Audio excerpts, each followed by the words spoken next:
오늘 말씀의 제목은 다시 세우는 다윗의 장막, 또 무너진 장막이 다시 세워지려면 어떻게 하면 좋겠나 하는 내용이 될 수 있습니다. 저는 오랫동안 우리 성도들과 함께 기도하는 제목이 있습니다. 그것은 뭐냐면 357 비전, 많이들 들어보셨겠습니다만은 3은 뭐냐면 3년 내로 사랑의 교회와 한국교회가 제자훈련의 국제화를 통하여 한국교회가 글로벌 사역의 플랫폼이 되게 하여 주시옵소서. 3년 내로, 5년 내로 한국교회가 중국교회와 함께 효과적으로 잘 서로 이렇게 연합하고 소통해서 함께 중국교회를 효과적으로 섬겨서 세계 선교를 마무리할 수 있도록 중국교회와 함께 선교사를 파송하는 은혜도 있게 하여 주십시오. 7년 내로 한국교회가 다시 한번 피 흘림이 없는 복음적 평화 통일에 생명력인 은혜를 허락하여 주시기를 소원합니다. 이런 기도 제목을 같이 나누고 있습니다. 들어보셨습니까? 우리 교회 교우들이라면 다 들어보셔야 되는 거예요. 이런 기도의 제목을 갖고 있는데, 근데 이런 기도의 제목을 이루기 위하여 하나님께서는 일마다 때마다 그냥 우리가 으쌰 한번 해보자 그래 되는 건 아니고, 말씀을 통한 확신을 주시고 그 말씀을 가지고 기도 제목으로 삼게 하시고 그렇게 해서 그 일을 이루어 주시는 것이에요. 일마다 때마다 그렇게 하시는데, 요즘 제게 묵상되는 것 중에 하나가 오늘 요절 말씀 16절에 있는 말씀이에요. 15장 16절에 있는 말씀 16절을 우리 다시 한번 다 같이 또박또박 같이 읽겠습니다. 함께 보죠. 이후에 내가 돌아와서 다윗의 무너진 장막을 다시 지으며 또 그 허물어진 것을 다시 지어 일으키리니, 그렇게 했습니다. 거기 보니까 다윗의 무너진 장막을 다시 짓겠다, 또 그 허물어진 것을 다시 지어 일으키겠다. 뭐 이걸 내용을 정확하게는 다 모르지만, 그러나 하여튼 무너진 장막을 다시 세워 일으키면 좋겠다 하는 이런 마음의 생각을 여러분 하실 수 있을 거예요. 저는 이 내용이 과거에 제가 청년 시절에 엘리야가 850대 1, 그 바울과 그 아스라의 선지자들 850대 1과 함께 그 영적 치열한 전투를 벌이잖아요. 그러면서 열왕기 18장 30절에 이런 내용이 나와 있습니다. 같이 읽어보겠습니다. 엘리야가 모든 백성을 향하여 이르되 내게로 가까이 오라. 백성이 다 그에게 가까이 가매 그가 그다음 뭐예요? 무너진 여호와의 제단을 수축하되, 그렇게 나와 있어요. 그가 무너진 여호와의 제단을 수축하되. 청년 시절에 저희들은 함께 기도하고 함께 꿈을 나눈 동료들과 함께 우리의 마음속에 이런 소원을 가졌어요. 하나님, 이 시대에 무너진 제단을 수축하게 하여 주십시오. 우리 청년들 그때 뭐 가진 것도 없고 내놓을 것도 없고 대단한 것도 전혀 없었지만, 그러나 마음속에 간절한 소원을 주셨어요. 하나님, 나는 아무것도 아니지만 그러나 내 인생을 통하여 무너진 여호와의 제단을 수축하게 하여 주십시오. 그 마음은 간절하게 가지니까 자격도 없고 부족하고 다 다듬어진 것도 아니지만 저 마음 하나 가지고 하나님, 시대에 허물어진 제단을 수축하게 하여 주십시오. 황폐하고 어려운 삶들을 다시 한번 사람 거할 곳이 되게 하게 하시고 그곳이 수리되고 보수되게 하여 주셔서 그 장소가 물된 동산 같고 물이 끊어지지 않은 샘 같은 은혜가 있게 하여 주십시오. 그 마음에 소원을 주셔서 그 소원 가지고 한결같이 달려오게 했더니 하나님께서 많은 젊은이들을, 저런 기도의 제목을 갖고 있는 젊은이들을 써주신 것을 기억합니다. 우리가 지금 많은 제목들이 있고 짐도 있습니다만은 여러분, 오늘 마음속에 꼭 하나 다짐하세요. 하나님, 내가 무너진 제단을 수축할 수 있는 하나님의 도구 되기를 원합니다. 그러려면 오늘 이 말씀 16절 요절에 있는 말씀, 다윗의 무너진 장막을 다시 세우겠다. 당시에 이 장막이라고 말하면 모세가 가진 광야의 모세의 영광스러운 성막이 있었어요. 그리고 그 이후에 예루살렘에 솔로몬의 영광스러운 성전이 있었어요. 그 영광스러운 솔로몬의 성전과 또 모세의 언약의 성막, 하나님께서는 모세의 성막을 다시 이렇게 세우겠다, 솔로몬의 성전을 다시 회복하겠다, 그렇게 말씀하지 않으시고 오늘 뭐라고 말씀하시느냐? 무너진 다윗의 장막을 다시 세우겠다 그랬어요. 여기에 무슨 깊은 함의가 담겨 있는지, 여기에 어떤 신학적인, 신앙적인, 선교학적인 우리의 삶의 실제적인 차원에서의 내용이 들어있는지를 오늘 말씀을 통해 또박또박 정리하고 하여튼 우리의 모든 성도들의 마음속에 무너진 장막들이 회복되기를 원합니다. 사도행전 15장 오늘 본문은 예수님이 승천하시고 난 다음에 15년쯤 뒤에 일어났던 본문이에요. 15년쯤 뒤에 무슨 일이 벌어졌는가 하면, 여러분 안디옥 교회 잘 아시잖아요. 그 안디옥 교회, 영광스러운 안디옥 교회, 바울과 바나바를 통하여 이방 선교의 첫 분장을 열었던 그 안디옥 교회에 하나님의 복음의 능력과 실체가 확인될 수 있게 하시고 거기에 수많은 사람들이 주님 앞에 돌아왔어요. 돌아왔는데 문제가 생긴 거예요. 마귀는 항상 부흥하고 잘 되는 교회 가만히 두지 아니하고 항상 문제거리를 만들잖아요. 교회가 죽어 있는데 마귀가 왜 건드리겠어요? 살아있고 생명력 있고 뭔가 해보려고 그러면 마귀가 시험하고 공격하고 상처 주는 거예요. 무슨 일이 벌어졌는가? 15장 1절에 보니까 어떤 사람들이 유대로부터 내려와서 안디옥까지 내려온 거예요. 예루살렘으로부터 안디옥까지 내려온 거예요. 예루살렘 유대로부터 정통파 유대 신앙을 가진 사람들이, 또 유대 신앙 유대인으로 있었다가 예수 믿게 된 이 유대교에서 있다가 이렇게 개종해서 예수 믿은 이 사람들이 내려와 가지고 15장 1절에 무슨 말씀을 하는가 하면, 형제들을 가르치되, 안디옥 교회 있는 형제들을 가르치되 상당한 정통성과 상당한 어떤 신뢰감을 갖고 내려와서 가르쳤는데, 뭘 가르치냐면 15장 1절 뒤에 너희가 모세의 법대로 뭐를 받지 아니하면, 할례를 받지 아니하면, 그 다음에 기가 막히게 능히 뭘 받지 못하리라? 구원을 받지 못하리라. 그래서 2절에 이런 희한한 말을 하니까 2절에 바울 및 바나바와 그들 사이에 적지 아니한 다툼과 변론이 일어났다고 그랬어요. 예루살렘에서 내려온 유대교 출신 크리스천들이 뭐라고 얘기하느냐? 너희들이 구원을 받고 예수를 믿지만 반드시 해야 할 것이 있다. 그것이 뭐냐면 할례를 받아야 된다. 오늘 이 할례를 받아야 한다는 이 말을 듣고 바울과 바나바가 안디옥에 있으면서 기가 막힌 거예요. 이 무슨 말이냐? 그러면서 서로 이제 소위 그러니까 서로 다툼과 분쟁이 일어나기 시작한 거예요. 무슨 말이냐? 할례 받아야 된다.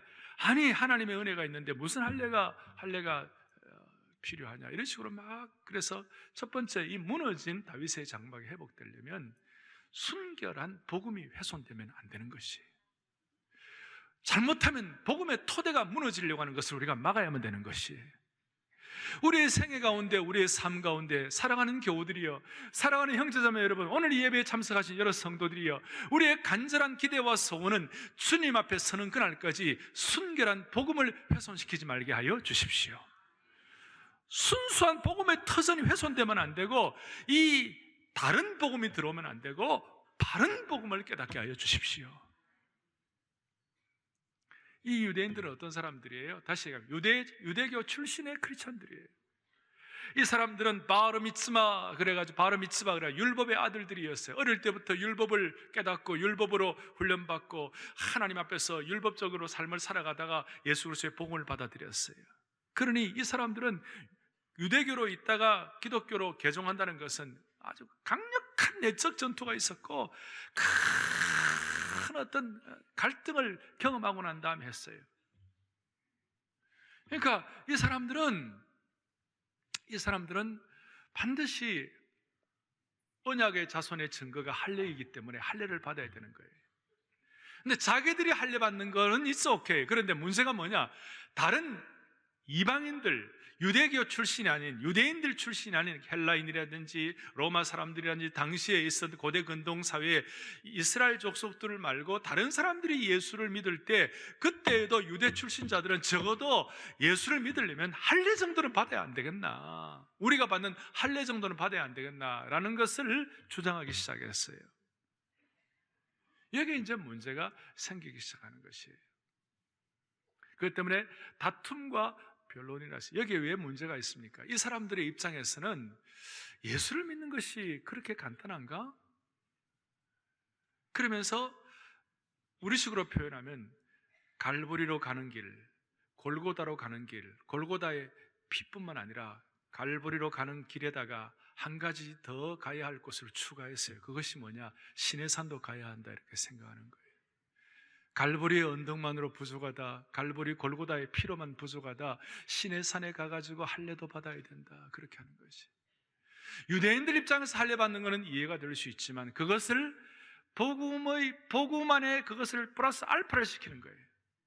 이 사람들의 무슨 예수님의 은혜를 부인한 것이 아니에요. 우리가 문제가 그거예요. 이단이라고 그러는 것, 문제가 생기는 것, 신앙생활하면서 조금 어려움이 생기는 것 중에 문제가 뭐냐 하면 거기에다가 플러스 알파를 하는 거예요. 뭔가를 추가를 하는 것이에요. 이것이 왜 문제가 됩니까? 그게 추가를 하면 무슨 문제가 됩니까? 갈보리로 가는 길에다가 왜 시내산을 추가하는 것이 문제가 됩니까? 갈보리 언덕에 예수 그리스도의 보혈의 피만으로는 부족하다. 예수 그리스도의 십자가의 골고다의 언덕에 십자가의 피로만 부족하다, 예수 그리스도의 십자가의 능력이 부족하다라고 생각하고 거기에다가 물을 타버리고 희석을 시켜버리고 믿음으로만 구원받는 이 놀라운 하나님의 선포에 대해서 희석시켜버리는 것이에요. 그러니까 안 되는 거예요. 그러니 사랑의 교회 교우들이여, 다윗의 무너진 장막이 훼손되는 것이 우리에게는 그것을 방어하고 무너진 장막을 다시 일으키려면 우리 모두가 다 다시 한번 순결한 은혜의 복음으로만 돌아가면 할 것이에요. 이거는 우리가 안다 이렇게 생각하면 안 돼요. 우리는 많은 경우 여기에 할례를 추구한다는 것은 오늘 이 시대로 말하면 신앙의 핵심과 함께 진리와 함께 그 진리를 수행하기 위한 시행세칙들이 많아요. 그 시행세칙들이 어떨 때는 진리보다도 더 부각될 수가 있는 것이에요. 그것이 문제라는 것이에요. 그래서 초대교회가, 초대 은혜교회가 이 유대인들 때문에 초대 할례교회가 되어야 할 상황이 되어버렸어요. 바나바, 바울은 이걸 참을 수가 없죠. 순수한 복음 위에 그 위에다가 플러스 알파는 복음을 희석시키는 이 행위를 참을 수가 없었어요. 이게 무슨 뭐가 심각하냐 이렇게 얘기할지 모르지만 한국교회도 130년을 내려오면서 우리도 모르게 한국교회에 시행세칙들이 많이 생겨졌어요. 또 여러분들 우리 가운데 많은 분들이 40년, 50년, 60년 신앙생활 하면서 우리도 모르게 복음의 순수한 진리 위에다가 내 나름대로의 교회 문화와 내 나름대로의 신앙생활의 시행세칙들이 많이 생기기 시작했어요.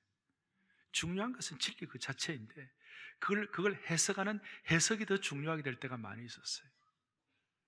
오늘 한국교회에 이런저런 얘기들이 많이 있지만 우리가 갖고 있는 많은 문제들이 순수한 복음의 문제입니까? 예수 믿고 구원받고 십자가의 능력과 피의 복음의 문제입니까? 아니면 내가 갖고 있는 어떤 신앙 스타일에 관한 것입니까? 저는 어릴 때 주일 성수에 대해서 철저했어요. 주일 성수를 하자고 하는 핵심은 뭐냐면 어떻게 하면 주님의 은혜를 감사할까? 그 은혜에 감사해서 주일 하루를 온전히 보내가지고 나머지 6일 동안 승리해야 되겠다. 그것이 주일 성수의 본래 핵심이었어요. 그런데 시행세칙이 뭐냐? 주일 성수를 하려면 주일날 돈 쓰면 안 된다, 주일 차 타면 안 된다, 주일 다른 일 하면 안 된다, 주일 공부하면 안 된다. 그것 자체가 주일 성수를 위한 좋은 하나의 규범이 됐어요. 그것도 나쁜 것도 아니에요. 지금도 저는 그것이 제게는 편해요. 저는 주일날 돈 쓰면 저는 불편해요. 주일날 시장 가면 저는 마음이 아파요. 아프다면 좀 이상하네요. 주일날 뭐 다른 거 하면 힘들어요. 그런데 자칫 잘못하다가는 내가 갖고 있는 어떤 그런 판단 때문에 주일날 돈 쓰는 사람, 주일날 뭐 있는 사람들 판단을 하는 것이에요. 어릴 때 제가 지금도 기억나요. 멀리서 온 저희 부친이 목회를 했기 때문에 주일날 교회를 보면 주일 성수를 하는데 멀리서 오신 집사람들을 보면 도시락도 못 사고 이런 분이 있어가지고 가서 뭘 사 먹더라고요. 그래서 내가 딱 보면서 구원받겠나? 구원받겠나? 아니 주일날 돈을 쓰다니. 그리고 아주 칼 같았어요. 토요일 밤 12시 되면 공부하다가도 띵 해가지고 그 다음 주일 밤 12시 되면 탁 일어나서 월요일마다 시험이니까 또 그걸 공부하고. 여러분 그게 주님을 사랑하고 하나님의 은혜에 감격하여 하는 것이 되어야 되는데 그것이 율법화가 되고 그래도 플러스 알파가 되어버리면 그게 신앙의 오염이 되기 시작하는 것이에요. 그러니 여러분, 지금 다시 해갑니다. 우리 주위에 수많은 신앙의 문제가 뭐냐면 복음과 순수성과 하나님의 은혜와 십자가와 골고다 때문에 문제가 생기는 것이 아니라 그 주위에 플러스 알파 때문에 문제가 생기기 시작하는 거예요. 21세기 판 예루살렘 교회에서 온 할례를 추구하는 사람들이라고 말할 수가 있는 것이에요. 오늘 우리는 다시 한번 이 예배를 통하여 또 이 말씀을 통하여 사랑의 교회와 이 공동체가 순수한 복음을 훼손하지 아니하고 순수한 복음의 토대를 튼실히 세우는 축복을 주시기 바랍니다. 이 일을 하게 되니까 이제 이거 안 되겠다.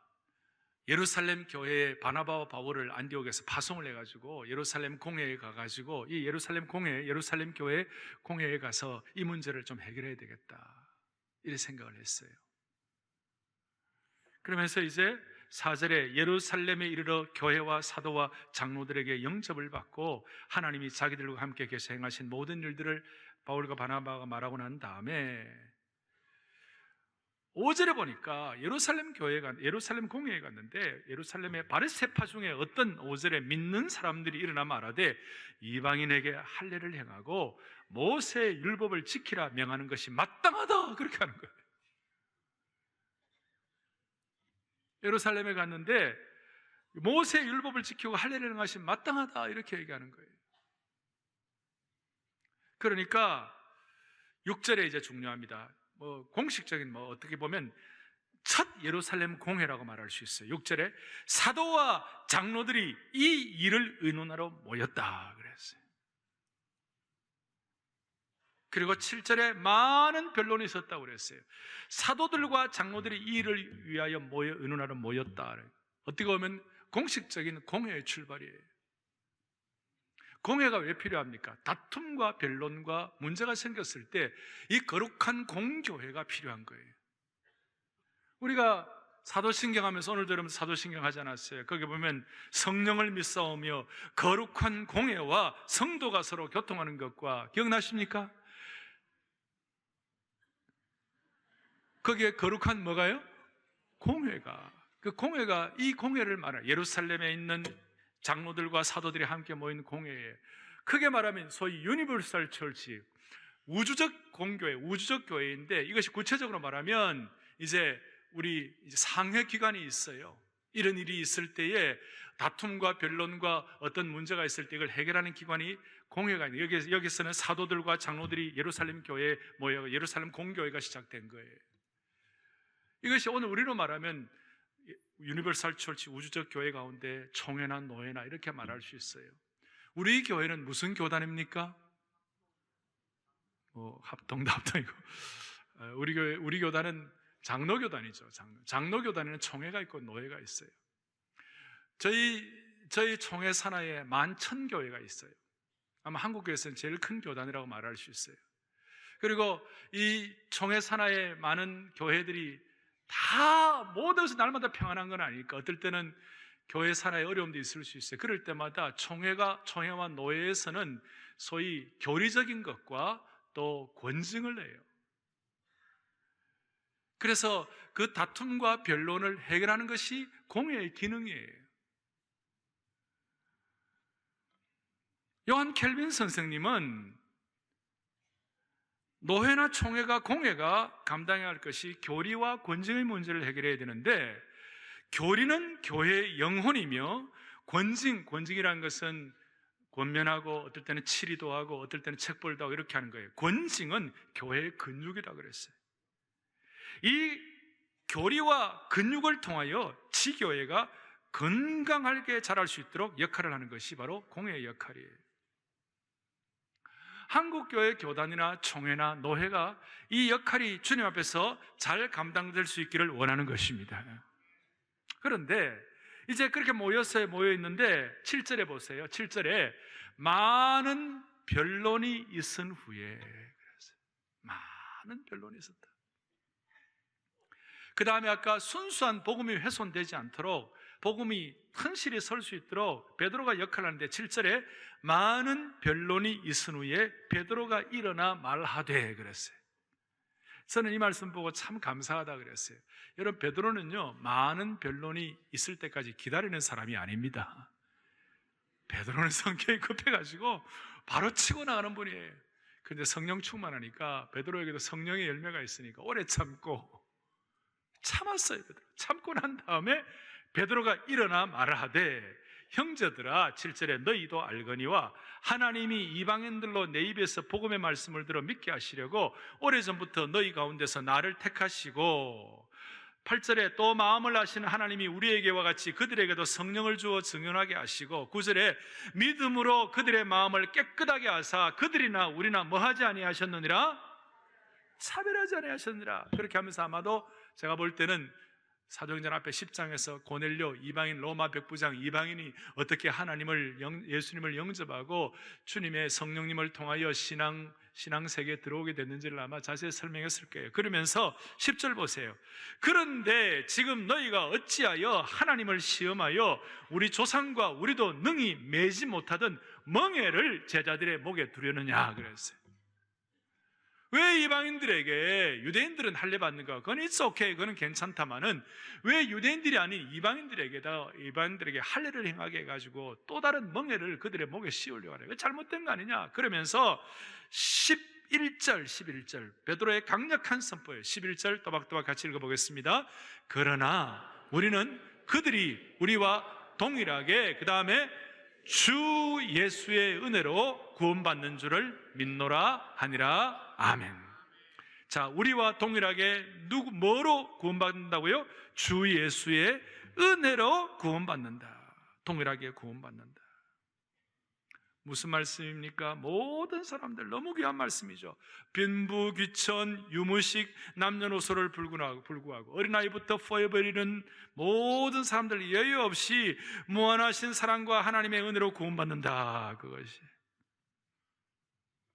그렇게 하니까 제가 참 좋아하는 구절이에요. 11절 뒤에 주 예수의 은혜로 구원받는 줄 믿노라니까 12절 온 무리가 그 다음 뭡니까? 가만히 있어 바나바와 바울이 하나님께서. 저는 이 말씀 너무 좋아합니다. 강력한 복음이 확고하게 선포되면 사람들의 입을 다물게 하는 능력이 있는 것입니다. 온 무리가 가만히 있어. 일시에 조용해진 것입니다. 복음의 능력을 통하여 우리 주위의 시끄러운 것들이 일시에 조용해지는 그날이 오기를 간절히 바라는 것입니다. 베드로가 이와 같이 선포를 했습니다. 베드로가 간절히 선포를 했습니다. 선포하니까 일시에 모든 사람들이 침묵을 지킬 정도로 하나님의 은혜에 대해서 그렇구나, 사람들의 목에 또 멍에를 씌우면 안 되겠구나, 이렇게 생각을 했어요. 그 다음 오늘 핵심 중요한 두 번째인데, 두 번째는 뭐냐면 야고보의 선언을 통하여 무너진 다윗의 장막을 회복시켜 주시는 거예요. 야고보의 선포를 통하여. 자, 이렇게 하니까 그 다음 13절에 말을 마침에 야고보가 대답하여 이르되 형제들아 내 말을 들으라. 베드로가 얘기하고 난 다음에 야고보가 또 얘기했어요. 이 야고보는 예수님의 동생 야고보고 낙타무릎 야고보고 초대교회 예루살렘 교회의 담임 목사님과 같은 역할을 했던 야고보예요. 이 야고보는 유대인들의 입장에서는 거룩한 야고보고 유대인들의 입장에서는 초대교회 기둥과 같았어요. 문제가 생길 때마다 중재하는 사람이었어요.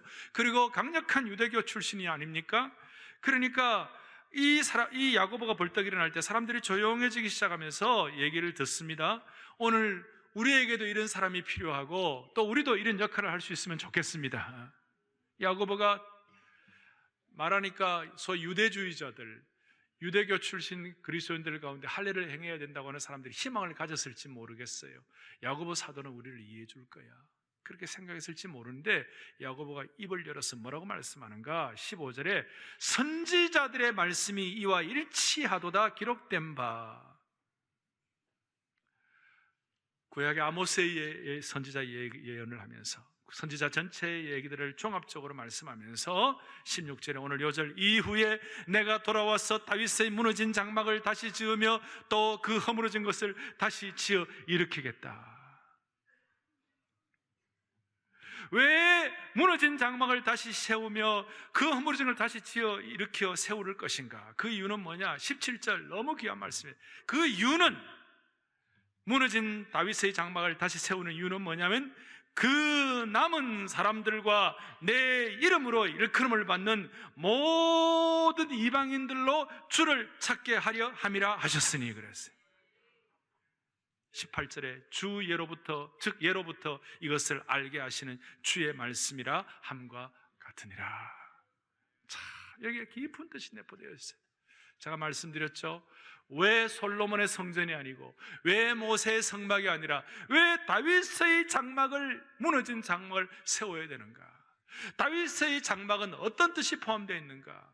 다윗의 장막이 회복된다는 것은 과연 무슨 뜻인가? 거기에 많은 해석들이 있지만 핵심 해석은 이것입니다. 모세의 성막이 아니라, 솔로몬의 성전이 아니라 다윗의 성막을 회복한다는 핵심 뜻은 다윗을 통하여 예배가 회복된다는 뜻입니다. 여러분, 우리가 전에 불렀던 복음성가 중에 하나가 지금은 엘리야 때처럼 주 말씀이 선포되고, 그 말씀과 2절에 또 에스겔의 환상처럼 마른 뼈가 살아나고, 그 다음 또 주의 종 다윗의 때와 같이 뭐가 회복된다고 그랬습니까? 예배가 회복된다고 그랬어요. 아마 그 말씀을 작곡하고 쓴 사람은 성경의 핵심이 뭔지를 알고 있을 거예요. 또 주의 종 다윗의 때와 같이 예배가 회복되네. 오늘 우리가 무너진 다윗의 장막이 회복되기 위하여 다윗이 가졌던 하나님 앞에서의 그 순수성을 가지고 왕이라도 하나님 앞에 춤추며 기뻐하고 감사하며 주님의 영광을 선포하며 그야말로 하나님의 예배 중에 최고의 예배인 솔로몬의 성전을 지을 수 있도록, 하나님의 성전을 위하여 예배를 잘 드릴 수 있기 위하여 하나님의 전을 짓는데 다윗이 결정적인 역할을 하고 모든 걸 다윗이 다 준비를 한 거 아닙니까? 그러니까 결국 핵심 중에 하나는 다윗의 예를 통하여 하나님께서 예배가 회복되도록 만들어 주시고, 그 다음에 예배가 회복되는 것 자체가 중요한 것이 아니라 예배가 회복되기 위하여 가져야 할 제일 중요한 정신이 뭘까? 그 이유가 17절에 말씀을 다시 한번 얘기하고 있죠. 그 남은 사람들과 내 이름으로 일컬음을 받는 모든 이방인들로 주를 찾게 하려 함이라.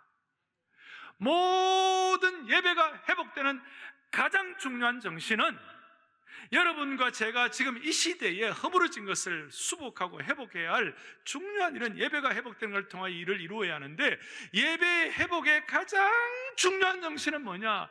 이방인들이 주께 돌아오는 것이에요. 믿지 않는 영혼들이 주님 앞에 돌아오는 것이에요. 이 예배에 예수님을 모르던 사람들이 주님 앞에 돌아와가지고 하나님을 예배하는 자가 되면, 새롭게 예배하는 자가 되면, 하나님의 새 언약의 백성들이 예배마다 동참하면서 믿지 않는 영혼들이 주님 앞에 돌아와가지고 예배를 드릴 때, 그때 비로소 다윗의 장막이 회복된다고 말씀하시는 것이에요. 솔로몬이 예루살렘 성전을 짓고 헌당할 때에 사람들은 예루살렘 성전 자체가 영광스러워서 찬란하도다, 예루살렘 성전이요 쉐키나 영광이 충만하도다, 그렇게 하면서 막 하나님을 예배하려고 그렇게 하는데, 하나님께서 뭐라고 하셨어요? 그것만이 아니야.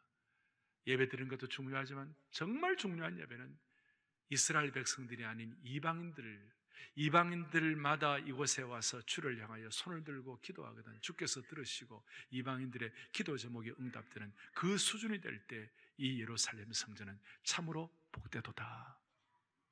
이스라엘 민족들만의 성전이 아닌 것이에요. 그래서 이사야가 나중에 그걸 깨닫고 난 다음에 이사야 56장 7절에 이런 고백을 하는 거예요. 같이 읽어보겠습니다. 내가 곧 그들을 나의 성산으로 인도하여 기도하는 내 집에서 그들을 기쁘게 할 것이며 그들의 번제와 희생을 나의 제단에서 기꺼이 받게 되리니, 여기 그들은 누구냐? 이방인들이에요. 그 다음에 이는 시작. 이는 내 집은 만민이 기도하는 집이라 일컬음이 될 것임이라. 예배와 하나님의 제단이 주님 앞에 영광스러운 예배를 올려드리기 위하여 정말 필요한 정신은 뭐냐면, 우리가 예배에 와서 기도하는 것이 중요한데 누가 기도하느냐? 그냥 한두 사람 기도가 아니고 이스라엘 백성들만 기도하는 것이 아니라 내 집은 누가 기도한다고요? 만민이 기도하는 집이다. 이것이 이사야를 통하여, 아모스를 통하여, 수많은 선지자들을 통하여 확인되는 것이에요.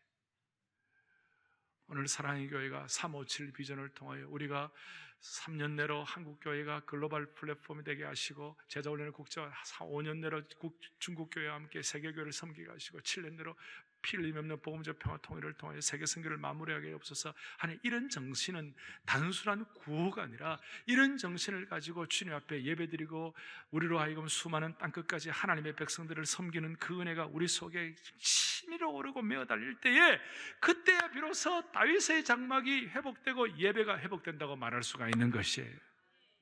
할렐루야. 아니, 제가 늘 얘기하잖아요. 아니, 내 한 몸 하나 가누기도 힘든데 무슨 세계고 무슨 국제화고 무슨 땅끝의 모든 백성입니까? 그렇게 얘기할 수 있지만 여러분, 아니에요. 정말 순수한 복음에 들어가면, 복음의 은혜가 충만해지면, 거기다가 플러스 알파 할례가 들어가지 아니하고, 거기 어떤 신앙의 시행세칙이 들어가지 아니하고 순수한 복음의 능력이 들어가면, 야고보는 이스라엘 백성들 가운데 할례와 유대교적 전통과 이스라엘 백성의 그나마 바르 미츠바 율법의 아들로서의 삶을 최고로 잘 살았던 사람이에요. 그런 그도 하나님의 은혜를 깨닫고 다윗의 장막이 회복된 걸 생각할 때에 17절에 그 이유는 그 남은 사람들과 내 이름으로 일컬음을 받는 모든 이방인들로 하여금 주님을 찾고 예배하게 하려 하심이라. 그거예요. 그리고 난 다음 19절에 그러므로 내 의견에는 이방인 중에서 하나님께로 돌아오는 자들을 괴롭게 하지 말고, 20절에 다만 우상에 더러운 것과 음행과 목매어 죽인 것과 피를 멀리하라고 편지하는 것이 옳겠다. 다윗의 장막이 회복되고 이방인들마다 주님 앞에 예배하는 자가 될 수 있도록 그렇게 꿈을 꾸면서 회복이 되어야 되는데, 대신 이방인들에게 한 가지 조건이 있다. 그것은 뭐냐? 은혜가, 하나님의 은혜로 구원받은 이방인들이라면 그 구원받은 삶의 열매가 필요하다. 이런 삶의 열매가 조건은 아니지만 구원받은 사람들에게는 이런 행위가 따라가면 좋겠다 하는 그런 차원에서 세 가지를 정리해줘. 첫째는 우상에 더러운 것 조심하라. 당시에 우상에 들어온 것은 다른 것이 아니라 우상에게 바쳐진 고기 먹는 문제였어요. 그러니까 먹는 것의 문제. 무엇을 먹어야 하나? 어떻게 보면 오늘 우리가 뭘 어떻게 살아야 하나 연결될 수 있겠어요. 무엇을 먹어야 하나? 그 다음에 음행과 음행의 문제. 그 당시에 이방인들은 음행의 문제는 너무 이렇게 일반화되어 있었어요. 이거는 인간관계의 문제예요. 관계의 문제. 세 번째로는 목매어 죽인 것과 피를 멀리하라. 여기는 여러 가지 해석이 있습니다만은 살인의 문제, 생명의 문제. 그래서 이방인들은 뭘 먹고 살아야 하나, 관계의 문제, 생명의 문제에 관해서 조금 집중하고 구원받은 자로서의 삶이 따라올 수 있도록 되면 좋겠다. 그걸 권면을 하고 있는 것이에요. 그럴 때에 이 은혜가 박진감 있게, 복음이 박진감 있게, 복음의 역동성을 가지고 계속해서 이 복음의 은혜를 유지할 수 있다고 말씀하고 있는 것이에요. 그러니까 은혜 위에 플러스 알파를 하지 말고, 또 하나는 은혜로 오염되고 무너진 부분들이 있다면 그걸 세우기 위하여 이 바울과 바나바와 닥터 누가가 우리에게 주어진 원칙이 뭐냐면, 우리가 은혜 아래 있기 때문에 자연스럽게 따라오는 행위로서 우리의 자유를 제한할 수 있다는 것이. 고기를 핏째 먹지 말라. 이거 보고 선지국 먹으면 안 되네, 그렇게 말씀하는, 그런 뜻이 아니에요. 그렇다고 선지국을 너무 즐기지는 마시고, 선지국을 먹었다고 해서 또 그것이 무슨 문제가 되는 그런 것은 또 아니에요. 이건 살인에 관한 문제예요. 어떤 번역서에는 이것이 내용이 없어요. 중요한 것은 또 여기에 사도들이 했던 관심은 뭐냐면, 하나님의 은혜가 너무 크니까 그 은혜에 감격하여 자연스럽게 내가 할 수 있는 자유를 내가 스스로 제한하는 것이, 하고 싶은 것도 다 제한하는 것이 있어요. 그것이 뭐냐면 고린도전서 9장 19절부터 21절까지 바울이 좋은 모본을 보여줬어요. 또박또박 같이 읽어보겠습니다. 함께 보죠. 내가 모든 사람에게 자유로우나 스스로 모든 사람의 종이 된 것은, 자, 바울이 자유롭지만 모든 사람에게 종이 된 것은 더 많은 사람을 뭡니까? 얻고자 합니다. 그래서 20절 봅니다. 유대인들에게 내가 유대인과 같이 된 것은 유대인들을 얻고자 하며, 율법 아래 있는 자들에게는 내가 율법 아래 있지 아니하나 율법 아래 있는 자 같이 된 것은 율법 아래 있는 자들을 얻고자 하며. 그래서 바울이 유대인들 출신들이 할례 받는 것에 대해서는 그 뭐 하라 말라 그런 얘기 안 하고 자기 자연스럽게 하라 그거예요. 유대인들 출신 가운데 할례 받기를 원하는 사람들 할례를 행하는 거 그거 인정해 줬어요. 그러나 이방인들에게는 거기에 목 씌우지 말라, 거기에다 재갈 물리지 말라 그랬어요. 21절 보세요. 21절, 율법 없는 자에게는 내가 하나님께는 율법 없는 자가 아니요 도리어 그리스도의 율법 아래 있는 자이나 율법 없는 자와 같이 된 것은 뭡니까? 율법 없는 자들을 얻고자 함이라. 아멘. 그러니까 스스로 은혜 받은 사람이 자연스럽게 할 수 있는, 내가 마음껏 할 수 있지만 자유를 제한하는 거예요. 빛에 먹는 문제, 음행에 관한 문제, 그 다음에 무엇을 먹을까 하는 문제, 이런 것들을 성결이 구원의 조건은 아니지만 자연스럽게 성결의 열매가 따라올 수 있도록 이렇게 되는 것이에요. 에베소 2장 8절에 보면 에베소 2장 8절에 너희가 그 은혜를 인하여 믿음으로 말미암아 뭡니까? 구원을 받았어요. 그래서 2장 9절에 에베소 2장 9절에 시작, 행위에서 난 것은 아니니 이는 누구든지 자랑하지 못하게 함이니라. 아멘. 자, 너무 저거 중요한 거예요. 행위에서 난 것이 아니에요. 그런데 10절 바라봐. 10절 시작, 우리는 그가 만드신 바라 그리스도 예수 안에서 선한 일을 위하여 지으심을 받은 자다 그랬어요. 여러분 이해가 됩니까? 우리가 구원받은 것은 행위로 말미암은 것이 아니고 은혜로 구원받았어요. 그렇지만 구원받은 하나님의 백성이라면 10절 뒤에 그리스도 예수 안에서 선한 일을 위하여 지으심을 받은 자이다 그랬어요. 스스로 우리의 자유를 제한하고 선한 일을 위하여, 성결한 삶을 위하여 열매로 따라가도록 만들게 하신 주님을 찬양합니다. 오늘 이 말씀을 우리가 적용을 해야 되겠습니다. 우리의 삶 가운데 실천을 해야 되겠습니다. 이 말씀은 우리의 정체성과 삶의 목적에 대해서 말해주고 있는 것이, 이 말씀은 우리가 누구이고 우리가 여기에 오늘 예배를 드리는 이유가 무엇인지를 설명하고 있는 것이 아주 심플해요. 우리는 하나님의 은혜로 다시 세워지고 회복되는 과정에 놓여있는 과거에 무너진 장막이었어요. 영적인 폐허였어요. 그런데 은혜의 복음을 통하여 우리가 다시 세워진 줄로 믿습니다. 이게 올바른 복음의 교리예요. 또 우리가 이 자리에 살아남은 이유가 무엇입니까? 이렇게 모여있는 이유가 무엇입니까? 하나님의 이름으로 일컬음을 받은 모든 이방인들이 주를 찾을 수 있도록 우리가 은총의 도구가 되는 것입니다. 그럴 때 우리의 예배가 회복되게 되는 것이고 다윗의 장막이 세워지는 것입니다. 그래서 실제적인 기도의 제목을 두 가지 갖도록 하십시다. 첫째, 용기를 내십시다. 장막이 무너진 시기가 끝나고 다시 세워지는 때가 온 것입니다. 우리는 율법과 은혜를 통해서 다시 확인했습니다. 우리가 한 일이 전혀 없는데도 불구하고 모든 것을 다 한 것처럼 인정하시는 은혜의 복음 앞에 다시 한번 다가앉기를 바랍니다. 그러니 힘을 다시 내십시다. 특별히 삶에서 실패한 것 같고 막힌 것 같을 때 이 말씀을 기억하며 다시 힘을 내십시다. 오늘이 이런 의미에서 고쳐지는 날입니다.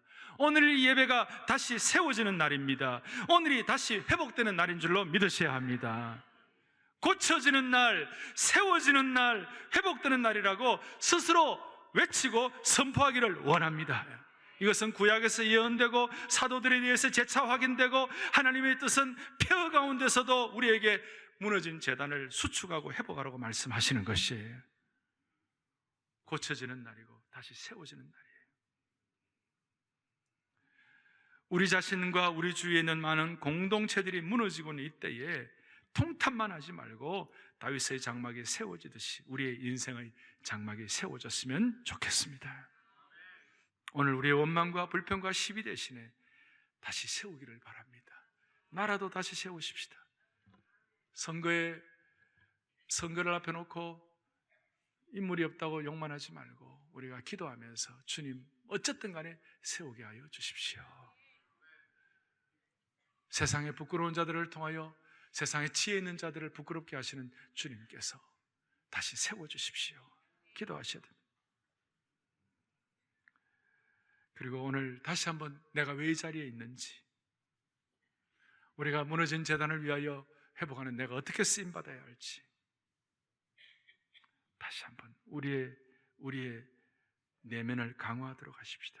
여러분 이 말씀에 집중하셨다면 우리가 다시 한번 누구인지, 우리가 무엇을 위하여 다윗의 장막을 세워야 할지, 엘리야는 그 처참한 가운데서도 무너진 단을 수복하려고 애를 썼습니다. 힘들고 어려워도 오늘 이 마음 가지고 다윗의 장막이 예배를 통하여 회복되되 땅끝에 있는 수많은 사람들이 주님 앞에 돌아오는 그 소원을 가지고 예배드릴 때 주님 우리의 인생도 세워주시리라고 믿습니다.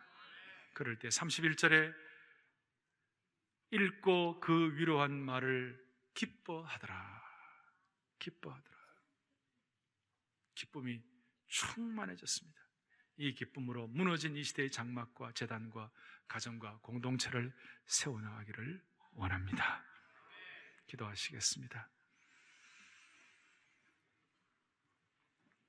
하나님 아버지, 오늘 이 말씀 듣고 다시 한번 은혜의 복음에 감격하여 거기에다가 다른 어떤 것 추가하지 아니하고 순수한 복음의 능력을 평생 지속하게 하여 주시옵소서.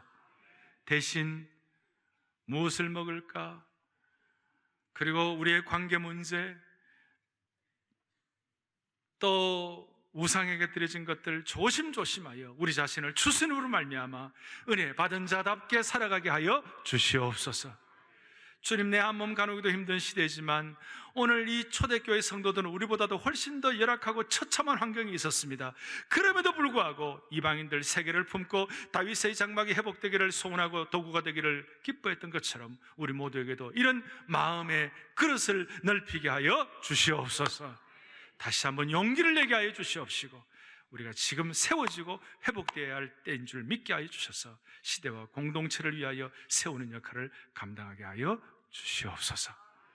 우리 교회의 357 비전을 복주시고 7년 내에 평양에서 특세하는 날을 허락하여 주시기를 간절히 소원하오며 우리 주 예수 그리스도 이름 받들어 기도 올리옵나이다. 아멘.